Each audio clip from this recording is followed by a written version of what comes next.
श्रीमद भागवत महापुराणाचे साकल्य निरूपण. दिवस 63वा. दशमस्कंध. गोपी वस्त्रहरण, अन्नदान महत्व. गोकुळातील उपवर तरुणींना त्यांच्या इच्छेप्रमाणे पती मिळावा म्हणून त्या कात्यायनी व्रत करू लागल्या. मार्गशीर्ष मासात हेमंत ऋतूत हे व्रत करावे. वाळूची कात्यायनी देवीची मूर्ती करून तिची पूजा करावी. धूप, दीप आणि अनेक प्रकारच्या पदार्थांचा नैवेद्य दाखवावा. कात्यायनी महामाये महायोगिन्यधेश्वरी नंद गोपाई सुतम देवी पतिम मे कुरुते नमः या मंत्राचा जप करावा असे म्हटले आहे. त्याप्रमाणे त्या तरुण गोपी व्रत करीत होत्या. यमुनेत स्नानाला जाताना त्या अपर्णपणे गेल्या. वस्त्रे काठावर ठेवली.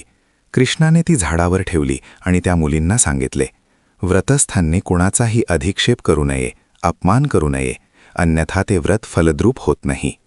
तुम्ही नग्नावस्थेत पाण्यात शिरलात. वरुण देवतेचा तुम्ही अपमान केला आहे. आता दोन्ही हात मस्तकावर जोडून क्षमा मागा आणि वस्त्रे घ्या.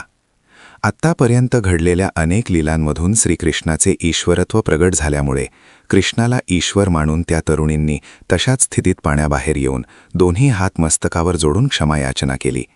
श्रेष्ठता, गुरुत्व मान्य केल्यावर का येन मनसा वाचा नित्यमाराधयेत गुरुम दीर्घदंडन नमस्कृत्यम निर्लज्जो गुरुसान्निधो असेच वर्तन असावे असे शास्त्र सांगते. लज्जा बाळगणे हे स्वाभिमान, देहाभिमान बाळगणे आहे, द्वैत आहे. ते संपल्याशिवाय तदरूपता कशी येईल? कृष्णाने व्रताचा अर्थ सांगितला आणि फळही दिले. म्हणाले, तुमची साधना सफळ झाली आहे. पुढे येणाऱ्या शरद ऋतूच्या रात्री तुम्ही माझ्याबरोबर विहार कराल असे म्हणून त्यांनी रासक्रीडेचा संकेत दिला. गोपी परत गेल्या आणि कृष्ण बलराम यमुनेकाठी गायींना यथेच्छ पाणी पाजून स्वतःही मनोसोक्त पाणी प्याले. तेवढ्यात गायी चारणारे सवंगडी भूक लागली म्हणून तिथे आले. त्यांना जवळच चाललेल्या यज्ञस्थानी अन्न मिळेल तिकडे जा म्हणाले. ऋषींनी त्याच्याकडे दुर्लक्ष केले, पण त्यांच्या स्त्रियांनी अन्नदान केले. ऋषींनी कर्म सुरू असल्याने त्या भुकेल्या बालकांकडे लक्ष दिले नसेल, पण कोणत्याही स्थितीत कोणत्याही कर्मापेक्षा अन्नदान श्रेष्ठ आहे. त्या ऋषीपत्नींच्या माध्यमातून श्रीकृष्णांनी प्रगट केले. श्री गुरुचरित्रात अशाच एका ब्राह्मण पत्नीची कथा आली आहे. घरी श्राद्ध होते, स्वयंपाक सिद्ध झाला होता. अजून ब्राह्मण आले नव्हते व पिंडपूजा ब्राह्मण भोजन झाले नव्हते. तरीही दारावर भिक्षांदेहीची हाक ऐकताच त्या ब्राह्मणीने भिक्षा घातली. त्यावेळी श्री दत्त प्रगट झाले.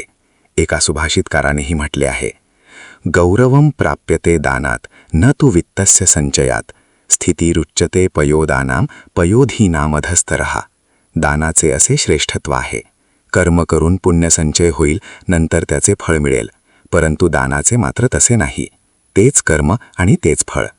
याजिकांनी कर्म करीत असताना दानाविषयी मौन धारण केल्यामुळं भगवंतांनी कर्म, फळ आणि सहज धर्म याविषयी विवेचन केले. वृद्ध आणि तरुण अशा पतिपत्नीचा संसार जसा सुखदायी होत नाही, तसाच इष्टदेव, गुरु यांना सोडून इतरांची उपासना करतो तेव्हा कोणीही जीव सुखी होत नाही. त्यामुळे आपले कल्याण करणारे कुलदैवत व आपले योग्य मार्गदर्शन करणारे गुरु याविषयी प्रतारणा करू नये. रजोगुणांमुळे सर्व प्रकारच्या उत्पत्ती होतात. मेघ पाऊस पाडतात, पृथ्वी धनधान्य देते, स्त्री पुरुषांपासून प्रजोत्पत्ती होते. सत्वगुणांमुळे या सर्वांचे पालनपोषण होते. इंद्र पाऊस देतो अशी व्रजवासींची धारणा होती आणि त्यामुळे ते प्रतिवर्षी इंद्र गोवर्धनाची पूजा करीत होते. श्रीकृष्णांनी सांगितले, इंद्राच्या पूजेसाठी यज्ञासाठी आणलेल्या सामग्रीनेच गायी, वेदज्ञ ब्राह्मण आणि पर्वत यांची पूजा करा, यज्ञ करा. गोपगणांनी त्याप्रमाणे पूजा केली. श्रीकृष्णांनी पर्वताप्रमाणे महाकाय रूप धारण करून सर्व पूजा वहनीय द्रव्य स्वीकारले.